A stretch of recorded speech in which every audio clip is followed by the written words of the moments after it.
আসসালামু আলাইকুম, সবাই কেমন আছেন? যত বয়স বাড়ছে তানভীরের দায়িত্ব ঠিক ততটাই বাড়ছে।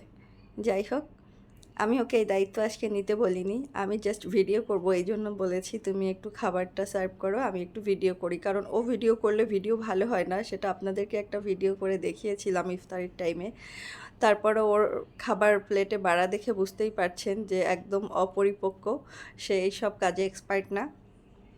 আমি তারপরও বলছিলাম তুমি তেমন চাপ নিও না, যেমন পারো ওরকমই খাবার সার্ভ করো। তো সে সুন্দর করেই করছিল।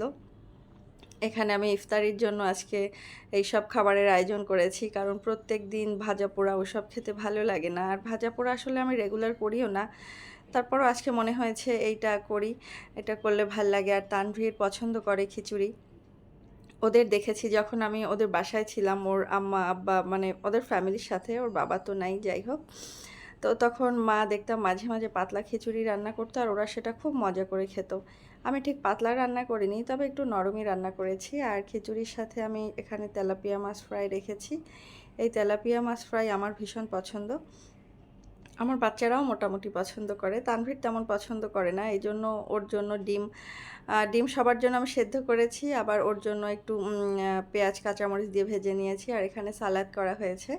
খিচুড়ি, পোলাও, বিরিয়ানি এগুলোর সাথে আসলে সালাদ ছাড়া জমে না। আর হচ্ছে এখানে গরুর মাংস আছে অল্প কিছু, আর বাচ্চাদের জন্য জিলেপি, চিংড়ি মাছ ভর্তা করা হয়েছে। যা যা ছিল সবই নিয়েছি। আর খিচুড়ির সাথে লেবু হলে তো কথাই নেই।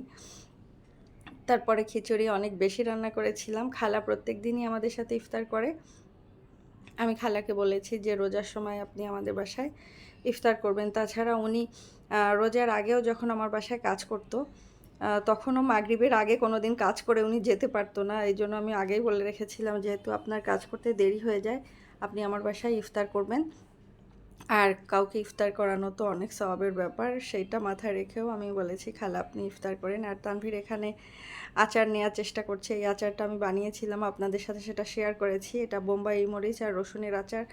আচারটা আজকে প্রথম আমরা খাচ্ছি, আর এটা অসাধারণ হয়েছিল খেতে।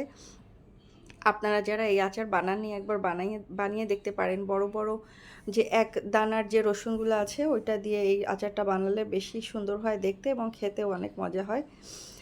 তানভীর খুব আয়োজন করে উঠাচ্ছে আস্তে আস্তে। আর ওই যে বলছিলাম খিচুড়ি বেশি করে রান্না করেছি, আমি এখান থেকে এক বক্স খিচুড়ি, সালাদ, মাছ এগুলা খালার বাসায় পাঠিয়েছি, খালার বাচ্চারা যেন খেতে পারে। আমি আসলে সবসময় খাবার দাবার যদি কখনো বেশি রান্না করি বা কখনো খালাদের বাসায় দিব, সেটা মনে করেও একটু বেশি রান্না করি, করে ওনার বাচ্চাদেরকে দিয়ে দিই। আমার খালা আসলে অনেক ভালো মানুষ, যাকে দিয়ে আপনি মনের শান্তি পাবেন, তার জন্য আপনার সব কিছু করতে ইচ্ছা করবে। আর এখানে দেখুন, আমি এই ভিডিওটা করার কারণ হচ্ছে তাহারির কিভাবে তরমুজ খায়। সে কোনো ধরনের ফল খায় না, তরমুজ পছন্দ করে, আর সেটা সে এইভাবে খায়।